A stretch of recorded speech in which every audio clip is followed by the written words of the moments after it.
శ్రీ గురుభ్యో నమః. ఓం శ్రీ గణాధ్యక్షరాయ నమః.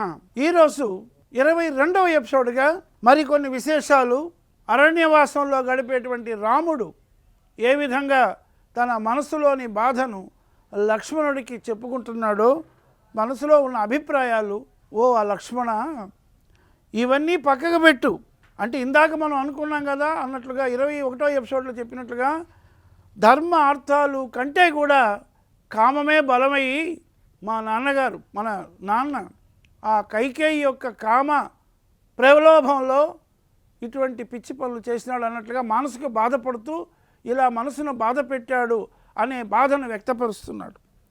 ఇకపోతే 22వ ఎపిసోడ్లో మరికొన్ని విశేషాలు చెప్తున్నాడు కైకేయి గురించి కూడా. రాముడు లక్ష్మణుడితో, ఓ లక్ష్మణ ఇవన్నీ పక్కకు పెట్టి కైకేయి ఎంతటి నీచమైన పని చేయడానికైనా వెనుకాడదు.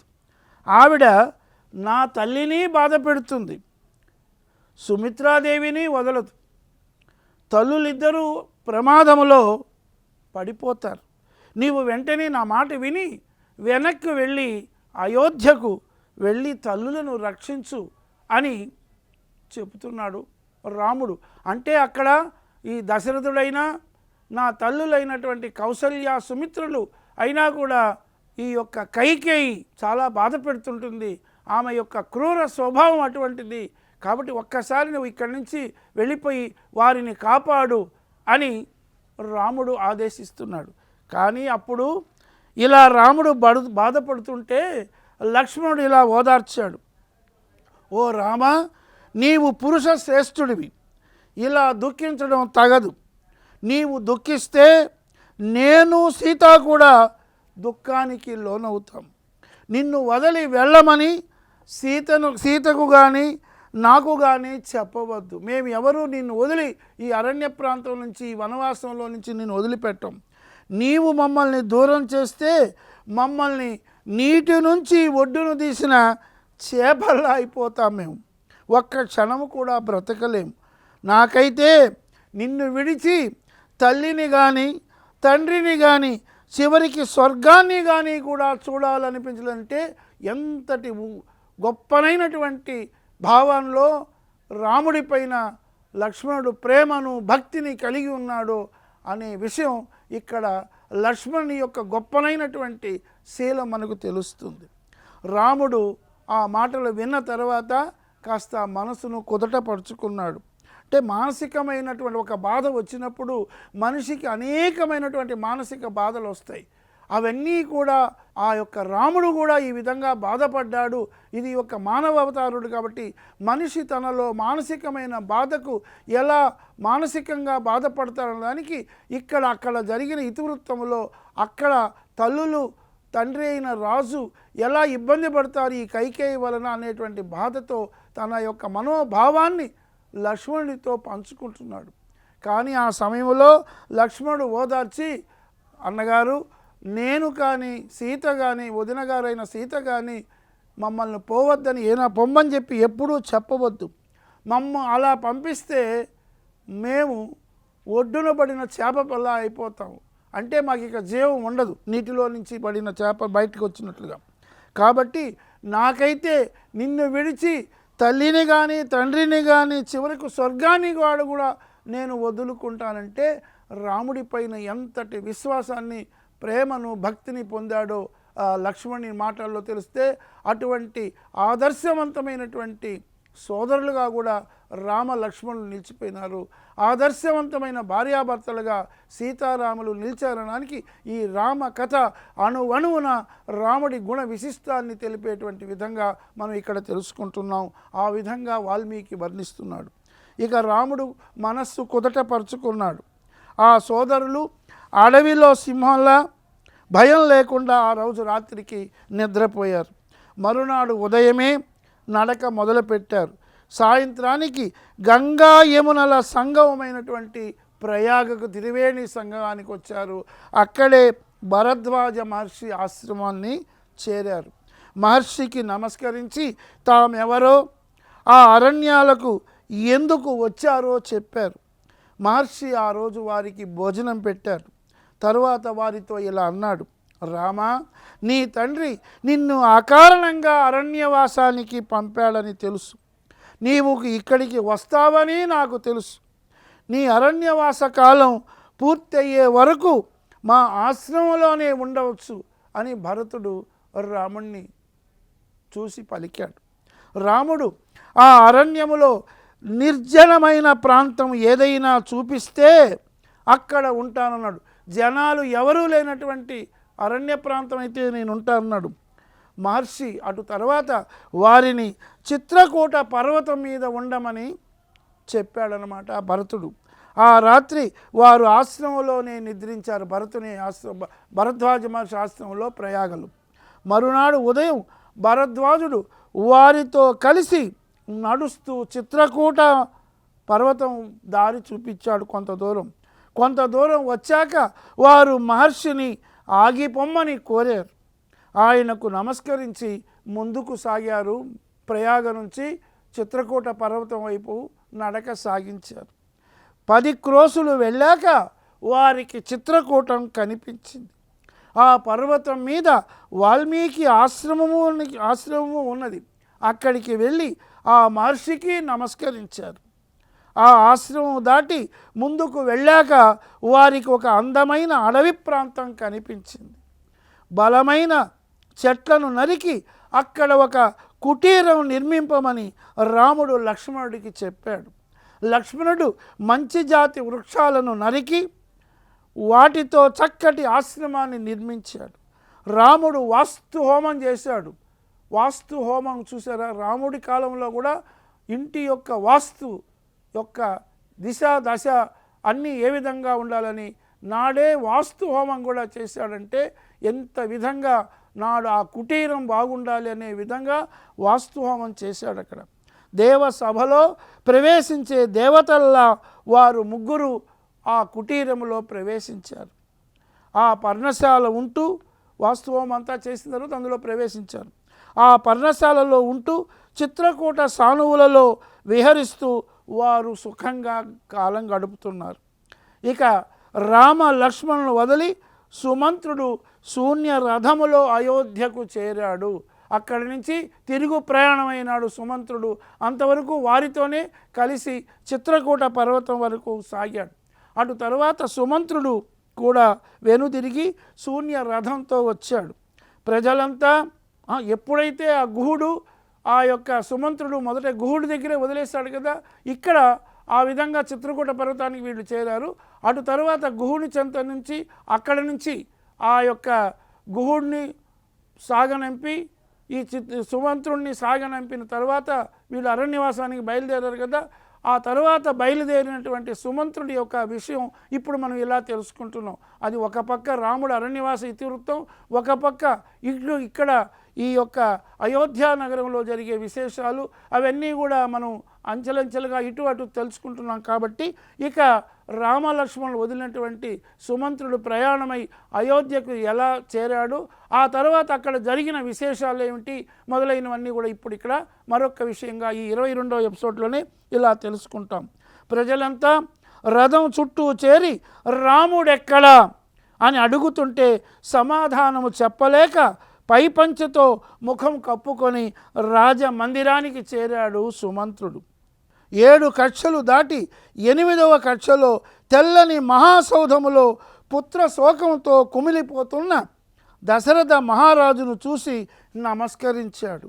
అతన్ని చూడగానే దశరథుడికి మరింత దుఃఖం వచ్చింది. స్పృహ తప్పి నేలపై పడిపోయాడు.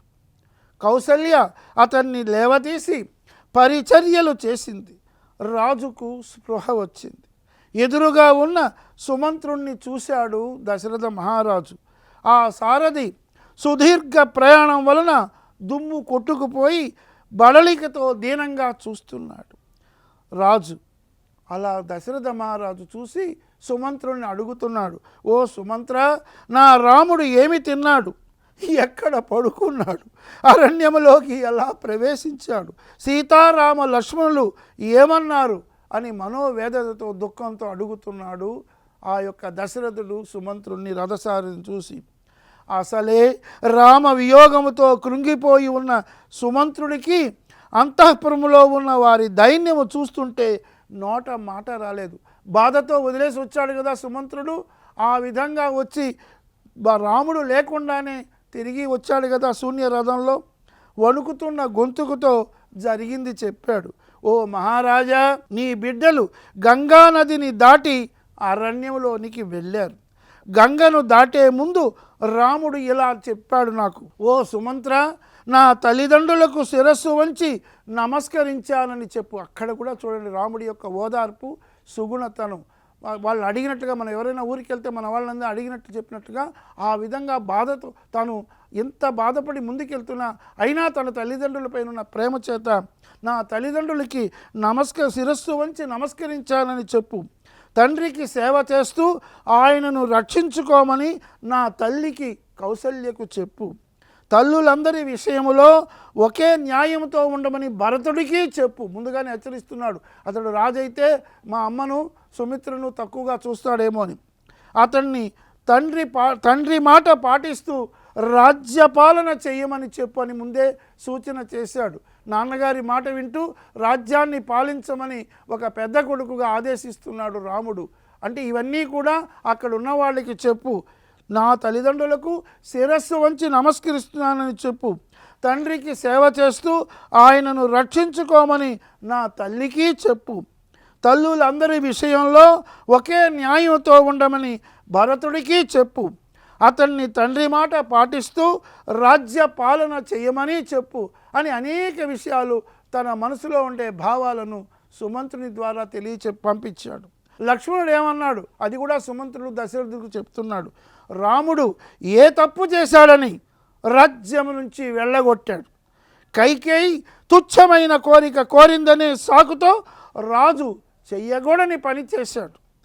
ఈ దశరథుణ్ణి నేను తండ్రిగా పరిగణించను.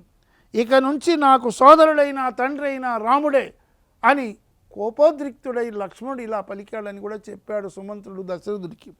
రాజా, ప్రజలందరికీ ఇష్టడైన వాడే రాముడు. అటువంటి రాముణ్ణి వెడలగొట్టి నీవు ప్రజలందరికీ విరోధుడయ్యావు. ఇక నీకు రాజుగా ఉండే అర్హత ఏమున్నది అని బాధాతప్త హృదయంతో చెప్తున్నాడు ఆ యొక్క సుమంత్రుడు రాజుతో. ఆ సమయంలో మరొక విషయం చెప్తున్నాడు. ఇక వీరిద్దరు ఇలా చెప్పారు, నా కోడలు ఏమంటుందో అంటావేమో, చూడండి ఆమె మహాతల్లి సాధ్వీమణి, ఒక మాట పలకలేదు, నోరెత్తలేదు, వినయశీలి అన్నట్టుగా. సీత, ఆ తర్వాత సుమంత్రుడు అంటున్నాడు దశరథుడితో, సీత ఏమీ చెప్పలేదు. సీతారామ లక్ష్మణులు గంగ దాటి వెళ్ళాక 3 రోజులు అక్కడే ఉన్నాను. ఇక్కడ గంగ దాటి వెళ్ళిపోయారు కదా, నన్ను వెళ్ళిపోమన్నాడు కదా, నేను 3 రోజులు అక్కడే ఉన్నా, రావడానికి మనసు లేక. రాముడిని వదిలి తిరిగి రావడానికి నా గుర్రాలు కూడా నిరాకరించాయి. వాటిని ఎలాగలాగా అనుయించి తీసుకువచ్చాను. చూసారా, ఆ మూగ జీవుల్లో కూడా అంత ప్రేమను పొందినవాడు రాముడు అనే విధంగా అంతటి ప్రేమాన్వితుడుగా ఉన్నాడని చెప్పడానికి ఆ యొక్క వర్ణనలో కూడా, వాల్మీకి వర్ణించిన వర్ణనలో నా యొక్క గుర్రాలు కూడా నిరాకరించాయి తిరిగిపోవడానికంటే, అంత విధంగా ప్రతి జీవిలోనూ ప్రేమను పొందినటువంటి పరమాత్మ స్వరూపుడు అన్నట్టుగా పరమాత్ముడే ఈ రాముడు అనే విధంగా ఇక్కడ చెప్పినట్లుగా ఈ సుమంత్రుడు చెప్పే మాటల్లో తెలుస్తున్నది దశరథుడికి. ఇక శూన్య రథముతో వస్తుంటే దారిలో చెట్లు కూడా వాడిపోయి తలలు వాల్చి ఉన్నాయి. ఎంత వర్ణన చూడండి వాల్మీకి. నదులలోనూ చెరువులలోనూ చిన్న చిన్న పడియలలోనూ ఉన్న నీరు రామ వియోగ దుఃఖము తట్టుకోలేక వేడెక్కిపోతున్నాయి. అంటే ప్రకృతి కూడా చాలా బాధపడుతున్నదనే విధంగా రాముడి యొక్క వియోగాన్ని ఎవరూ తట్టుకోలేదంటే, ప్రకృతిలో ప్రతి జీవి కూడా తట్టుకోలేనటువంటి స్థితి. అంటే ఆ రాముడి యొక్క గొప్పతనము, ఆ రాముడి యొక్క ప్రేమ, రాముడి యొక్క ఉత్తమ సౌశీల్యమైనటువంటి విషయాల గురించి ఆనందంగా ప్రతి ఒక్క జీవి కూడా రాముడు ఉంటే చాలు అనే విధంగా అనుకునే విధంగా రాముడు యొక్క వియోగంతో ఎంత ప్రకృతి కూడా పరితపిస్తున్నదన్న దానికి ఈ విషయాలన్నీ కూడా వాల్మీకి వర్ణంలో మనం తెలుసుకుంటాము. ఇక పక్షులు కూడా అంతే, కిలకిలా రావాలు ఆపేసి అణగి పడిపోతున్నాయి. క్రూర మృగాలు కూడా వేటాడడం మాని దీనంగా చూస్తున్నాయి. పద్మ సరోవరాల్లో ఉండే నిర్మలమైన నీరు నా రథము చేరువవుతుంటే అల్లకల్లోలమై బురదగా అలుముకొన్నది. అడవులన్నీ దీనంగా నిశ్శబ్దంగా పుట్టెడు దుఃఖాన్ని ఇముడ్చుకొని కళ తప్పిపోయినాయి. ఎంతటి బాధాకరమైన విషయంగా ప్రకృతి ఉన్నదో కూడా అద్భుతమైన వర్ణనగా వాల్మీకి చెప్తున్నట్లుగా ఉన్నది ఈ యొక్క సుమంత్రుడు దశరథుడు చెప్పే మాటల్లో. నగరములో ఉద్యానవనాలు నిర్జీవనంగా ఉన్నాయి, నిర్జనంగా ఉన్నాయి, జనాలు లేకుండా ఉన్నాయి ఉద్యానవనాలు. రాముణ్ణి వదిలి వచ్చానని ప్రజలతో చెప్పలేక ముఖము కప్పుకొని వచ్చాను. వచ్చిన వాళ్ళంతా ఎక్కడో ఏమిటి ఏమిటి రాముడు అని అడుగుతుంటే నేనేం సమాధానం చెప్పేది? రాజా, నగరములో పౌరులంతా ఆహాకారాలు చేస్తున్నారు. ఈ దశరథుడు విచారిస్తూ ఇక తన మనసులో ఉండే బాధను సుమంత్రుడితో చెప్పుకుంటున్నాడు. ఓ సుమంత్ర, కైకేయి దుష్టబుద్ధి కోరింది. కైకేయి ఒక దుష్టబుద్ధి అది కోరింది. సరే, నేనేం చేశాను? అనుకోని ఆపద వస్తే మూర్ఖుడులా దుఃఖిస్తూ ఉండిపోయాను. మనస్సు కుదటపరుచుకొని ఆలోచించలేదు, పెద్దలతో సంప్రదించలేదు, మంత్రుల సలహాను తీసుకోలేదు. తొందరపడి ఎంత పని చేశాను, జరగకూడనిది జరిగిపోయింది, నాకు ఒక మాయ కప్పేసిందా అన్నట్లుగా అయిపోయి ఈ విధమైనటువంటి దుశ్చర్యకు పాల్పడ్డాను. ఇప్పుడిక నా ఆజ్ఞ చెల్లుబాటు అవుతుందో లేదో నాకు తెలియదు. నా ఆజ్ఞ ఇంకా చెల్లినట్లయితే నన్ను వెంటనే రాముడి వద్దకు తీసుకొని వెళ్ళిపో. నేను ఈ యొక్క రాజ్యములో ఉండదలుచుకోలేదు, నేను కూడా నీతో పాటు వచ్చేస్తాను. రాముడి దగ్గర వదిలిపెట్టు, రాముడి వద్దకు తీసుకువెళ్ళు. రాముడు లేకుండా ఇంకొక క్షణము కూడా నేను జీవించాలంటే ఎంత మానసిక వేదన పడుతున్నాడో చూడండి రాముడిని వదిలేసి దశరథుడు. కౌసల్య తనను రాముడి వద్దకు తీసుకొని పో. కౌసల్య కూడా, ఓ సుమంత్ర, నన్ను కూడా తీసుకెళ్ళిపో నా రాముడి దగ్గరికి. సుమంత్రుడు వారినిద్దరిని ఊరడించి రాజు వద్ద సెలవు తీసుకొని వెళ్ళిపోయాడు. ఇక కౌసల్య దుఃఖిస్తూనే ఉంది, దుఃఖముతో ఏడుస్తుంది. అలా ఏడుస్తూ ఉండగా ఆమె మనసు వశం తప్పిపోయింది. ఆ బాధకంతటికీ కారణం భర్తే అనిపించింది. అంతటి సాధ్వి భర్తను నిందించడం మొదలుపెట్టింది. అంటే ఇంతవరకు మానసికంగా ఓపికగా ఉన్న ఆమెకు ఆ బాధను తట్టుకోలేక మనసు విరక్తి అయిపోయి ఇక ఆ దశరథుణ్ణి కొన్ని మాటలు అడుగుతున్నది. అంటే ఎంత బాధను తను వ్యక్తపరుస్తూ దశరథుడు నీవు చేసిన తప్పిదం ఎటువంటిదో అన్నట్లుగా కొన్ని కఠినమైన మాటలు ఇలా అంటున్నది కౌసల్య. ఏమంటున్నది? రాజా, దయాశీలివి, దాతవని, ప్రియవాదివని ముల్లోకాలు కీర్తి పొందావు. కుమారుణ్ణి అడవికి పంపి ఆ కీర్తిమంతటిని ఒక్కసారిగా పోగొట్టుకున్నావు. నీకున్న కీర్తి అంతా పోయింది నీ కొడుకును అడవులకు పంపి. ఇంత నిర్దయగా ఎలా ప్రవర్తించగలిగావు? మంచి యవ్వనములో ఉన్నది, ఎండ కన్నెరుగనిది సుకుమారి పాపం సీత, చిన్న పసిపింద. అటువంటి మంచి యవ్వనంలో ఉన్నది ఆ బిడ్డ. ఎండ కన్నెరగనటువంటి సుకుమారి సీత ఎండకు ఎండుతూ, వానకు తడుస్తూ, చలికి వణుకుతూ అడవిలో బ్రతకడం, పంపడం నీకే దక్కింది, నీకే ఈ విధంగా చెల్లింది. చూసారా, ఎంత కోడలైన ఒక కూతురుగా భావిస్తూ ఆ పసికందు చిన్న మంచి యువన వయసులో ఉన్నది, సుకుమారమైంది. ఏనాడు ఎండకు కూడా ఎండలో బాధపడినటువంటి అటువంటి ఎండ కన్నెరగినటువంటి సీతను, సుకుమారమైనటువంటి ఆ బిడ్డను కూడా నువ్వు అడవికి పంపావు కదా. చలికి వణుకుతూ అడవుల్లో ఎలా ఉన్నదో అని, వానకు తడుస్తూ చలికి వణుకుతూ అడవిలో బ్రతకమని నువ్వు శాసించావు కదా అన్నట్లుగా బాధపడుతున్నది. కానీ బాధంతా కూడా తన బిడ్డలందరూ దూరం అయిపోయాయని ఆ విధంగా తపనతో అన్ని విషయాలు చెప్తున్నది. ముఖ్యంగా ఇక్కడ రాముడితో పాటు సీత, లక్ష్మణుడు వాళ్ళు కోరి వెళ్ళారు. అయినా ఆ బాధను వ్యక్తపరుస్తూ దీనికంతటికీ నువ్వే కారకుడు కదా అన్నట్లుగా నిందిస్తున్నది. నిపుణులైన వంట వాళ్ళు వండి వడ్డించే భోజనాలకు అలవాటు పడిన బిడ్డల్ని అడవిలో కాయా కసరు ఏరుకొని తినమని పంపగల నిర్దయుడు నువ్వు తప్ప ఎవరుంటారు? మంగళవాద్యాల ధ్వనులకు అలవాటు పడిన కన్న బిడ్డల్ని క్రూర మృగాల యొక్క అరుపులు వినమని అడవులకు పంపావు. మంగళవాద్యాలతో అద్భుతంగా మంగళవాద్య ధ్వనులను వినేటువంటి సుకుమారులైన వాళ్ళని అడవుల్లో క్రూర మృగాల అరుపులు వినేట్లుగా నువ్వు పంపావు. ఒక కన్న తండ్రి నీవు తప్ప ఎవరైనా ఇలాంటి చేసేవాళ్ళు ఉంటారా అని ఒక్కొక్క మాటకు మానసికంగా బాధపడి నిందిస్తున్నది తండ్రి భర్త అయినటువంటి దశరథుడిని.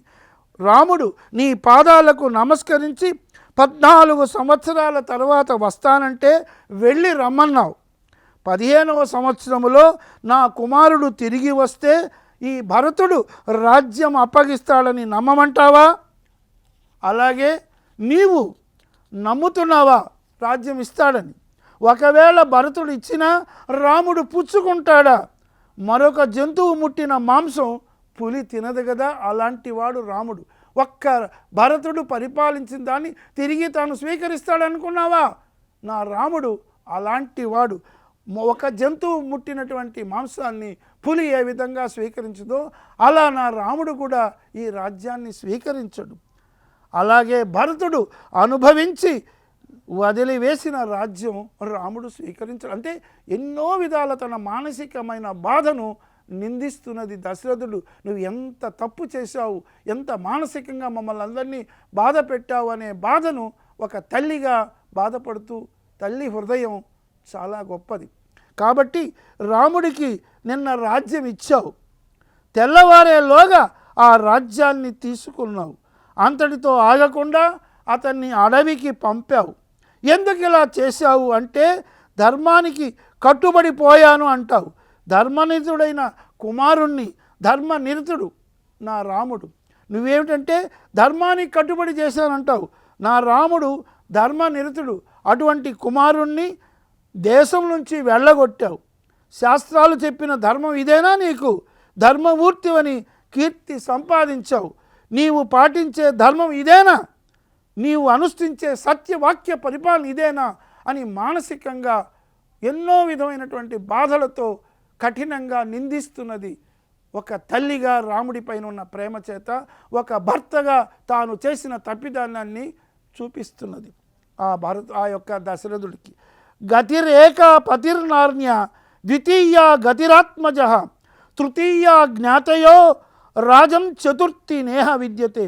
ముఖ్యంగా ఒక విషయం చెప్తున్నాను వినండి రాజుగారు అంటూ దశరథుడికి ఒక స్త్రీ యొక్క స్వభావములో ఎటువంటి ఉంటాయో చెబుతుంది. ఓ రాజా, స్త్రీకి మొదటి మార్గమే భర్త, రెండవ గతి కుమారుడు, మూడవ గతి జ్ఞాతులు, నాలుగవ గతి అసలు లేనే లేదు. అంటే మొట్టమొదట భార్యకు భర్త ముఖ్యం, ఆ తర్వాత కుమారుడు, ఆ తర్వాత జ్ఞాతులు.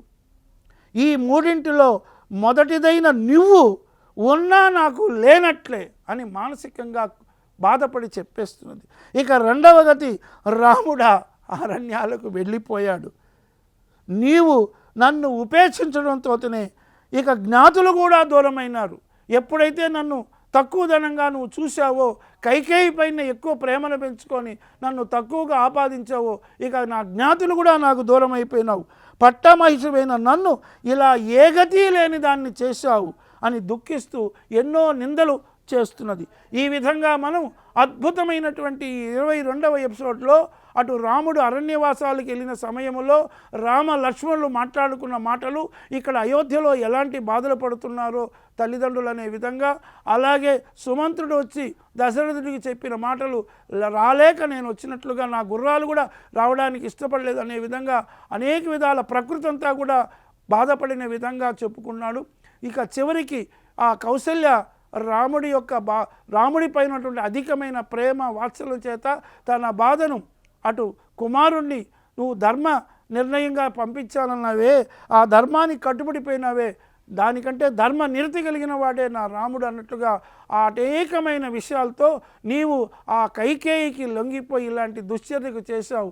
ఒక సత్యవాక్య పరిపాలకుడు అంటావు, ధర్మజ్ఞానుడు అంటావు, ఇవేనా నువ్వు చేసే విధంగాని మానసికంగా కృంగిపోయి ఆ కౌసల్య నిందించిన మాటలు ఏ విధంగా వాల్మీకి రామాయణములో వాల్మీకి వర్ణించాడో అలాగే స్త్రీకి 3 గతులు ఉంటాయి. ఒకటి భర్తే ముఖ్యం, రెండవది కుమారుడు, మూడవది జ్ఞాతులు.